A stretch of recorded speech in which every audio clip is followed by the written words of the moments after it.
Bapak. Wonten napa, Mas? Sowan kula menika dipun utus Bapak Harjo saperlu ngaturaken serat undangan menika kagem Bapak. Matur nuwun. Dene kaperluanipun Bapak pun aturi rawuh wonten dalemipun Bapak Harjo. Saperlu wilujengan 1000 dintenipun Pak Wongso. Matur nuwun.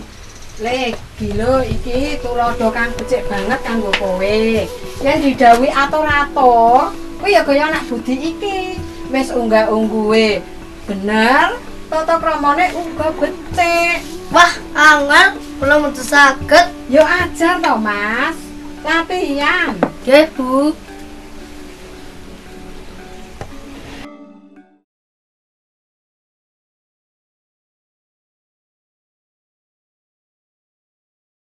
Sakmenika menawi ingkang badhe nanggapi usulan-usulan kula wau, monggo.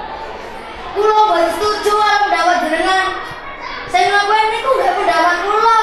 Mila sing dianggene niku nggak pendapat kula piyambak. Ya ampun ngaten ton.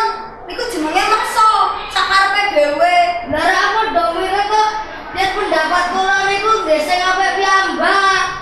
Sampun. Monggo dipikir sareng-sareng. Sedaya pamanggi utawi pendapat wau sae.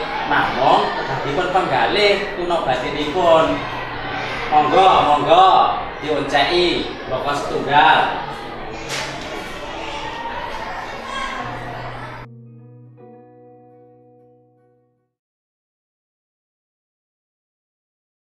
Mas aku gimana bara?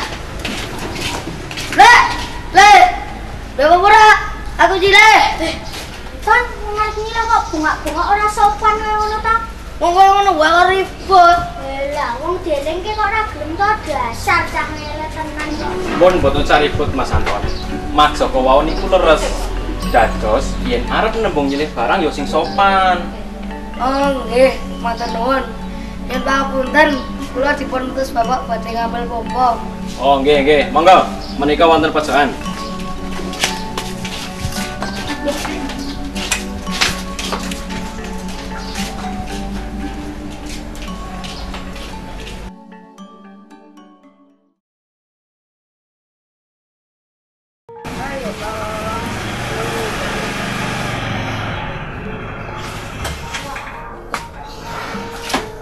Pun, balik ke pompa.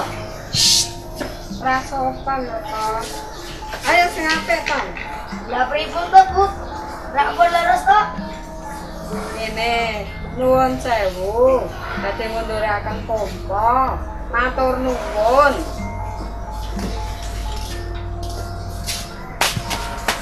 Oh Mas Anton, monggo.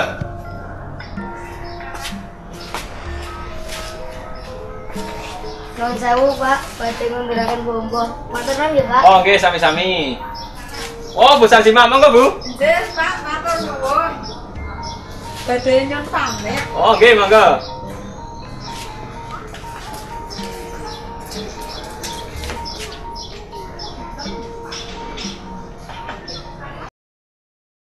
Itu tadi tayangan sosiodrama yang sehubungan dengan unggah-ungguh budaya Jawa dalam hal toto kromo ing masyarakat. Kalau kita belum bisa, kita harus mau belajar kan agar menjadi generasi muda yang bertata krama dan berbudaya. Semangat berbudaya, nyuwun pamit, sampai